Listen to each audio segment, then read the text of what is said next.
सल्तनत उस्मानिया का फ़लस्तीन, जहाँ एक यहूदी आलिम आइजैक लूरिया रहा करता था।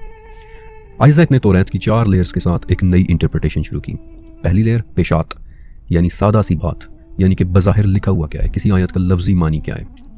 दूसरी लेयर रमेज़, यानी आयत में इशारा किस तरफ किया जा रहा है। तीसरी लेयर दरश, यानी सबक, कि हम इस आयत से सबक क्या सीख सकते हैं।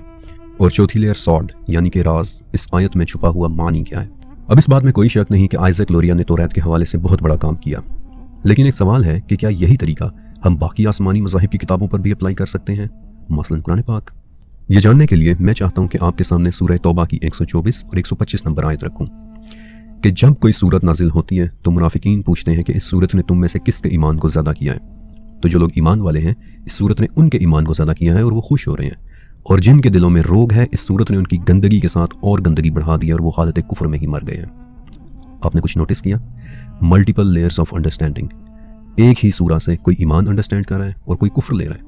एक ही सूरा, एक ही आयत की इंटरप्रिटेशन मुख्तलिफ लोग मुख्तलिफ लेवल्स पर मुख्तलिफ तरीके से कर रहे हैं, जिसका मतलब यह है कि कुरानी आयत की इंटरप्रिटेशन भी लेयर्स में हो सकती है कि किस आयत में क्या क्या मानी पोशीदा है। और ये एक बहुत ही अहम बात है, क्योंकि यहीं से मैं आपको आपकी परेशानी का हल बताने वाला हूँ। सूरह नजम की 39 नंबर आयत, हर इंसान के लिए वही है कि जिसकी उसने कोशिश की।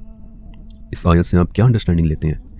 एक आम आदमी इस आयत से बिल्कुल पहली लेयर की अंडरस्टैंडिंग लेता है कि देखो, अच्छे कामों की कोशिश करोगे तो सवाब मिलेगा और बुरे कामों की कोशिश करोगे तो गुनाह मिलेगा। और कोई भी आम आदमी इस आयत को इस तरह से इंटरप्रेट करेगा। लेकिन इमाम शाफी और इनके फॉलोअर्स ने इस आयत की दूसरी और तीसरी लेयर पर इंटरप्रिटेशन की कि इस आयत में इशारा किस तरफ है और हम इससे क्या सबक सीख सकते हैं कि हर इंसान के लिए वही है कि जिसकी इसने कोशिश की।